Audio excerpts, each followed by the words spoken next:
Sabi ko sa kanya na hihinto muna akong mag-work para magkaroon kami ng anak. Wala namang problema sa kanya na nasa bahay lang ako, pero pag napuputulan or kinakapos ang budget, hinahanapan niya ako. 3K lang kasi yung sweldo niya sa isang linggo. Where pa yung mga sideline niya sa shop na hindi alam yun ng papa ko. At feeling ko na hindi na kami magiging okay sa maraming dahilan.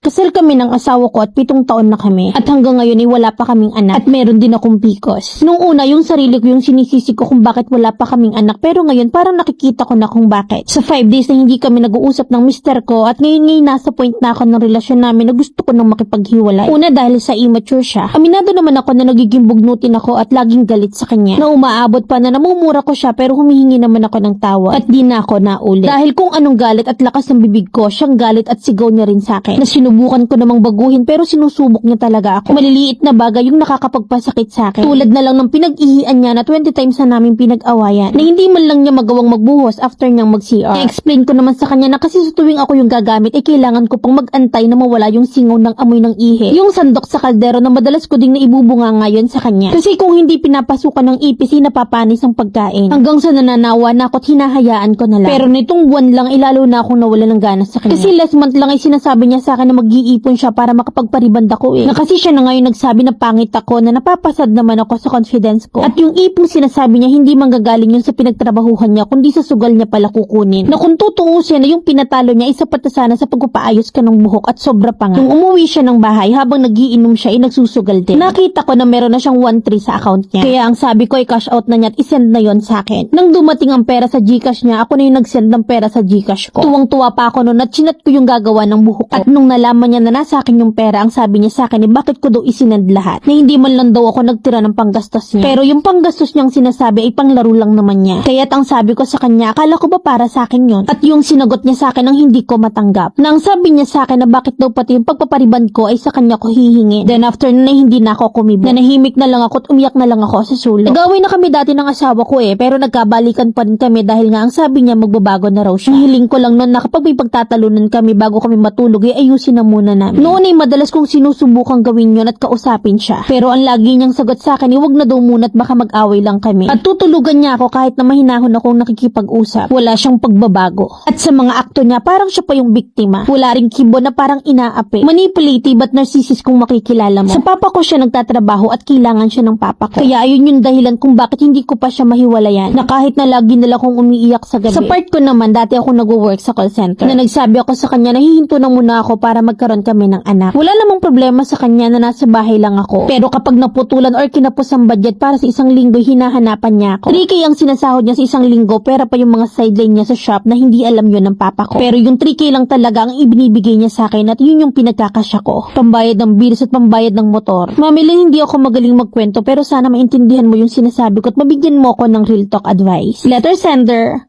Winnie. Inis na inis ka kasi hindi may bigay yung tantrums mo. Baka kapag nariban ka panay flex ka sa social media. Na may caption na, true thick and thin. May one and only hubby. 7 years and still counting. Kasi ikaw yung tipo na okay lang kung anong ginagawang katarantaduhan ng asawa basta't naambunan ka. Imagine na business ng papa mo pinagmumula ng source niyo. May illegal na ginagawa pero hindi mo maitama. Kaya hindi kayo umaasenso kaya kayo nababahite. Na kasi magulang nyo na tinatalo nyo pa. Na hindi mo maiwan kasi kailangan siya ng ama mo. Mga reason mo girl. 3K a week na sweldo tapos napuputulan pa kayo tapos yung suggest mo ayaw mong mag-work at may plano pa kayong mag-anak. Sariling sikmura nyo nga hindi nyo masapa, magdadagdag pa talaga. Pareho lang kayo ng attitude. Kaya tama na wag kayong maghiwalay at iserve nyo naman yung sakit ng ulo ng bawat isa. Na bakit hindi mo try mag-work uli? Na kasi yung mga tantrums mo hindi niya napapagbigyan kaya ka nagkakaganan Hindi yung papalahi ka pa kawawa lang yung bata. At agapan mo yung sideline na illegal ng asawa mo at baka sa huli mawalan siya ng trabaho. Lalong nga kayo. Lalo't ganyan na sinasabihan ka ng pangit. Sabagay sadyang nakakapangit yung sitwasyon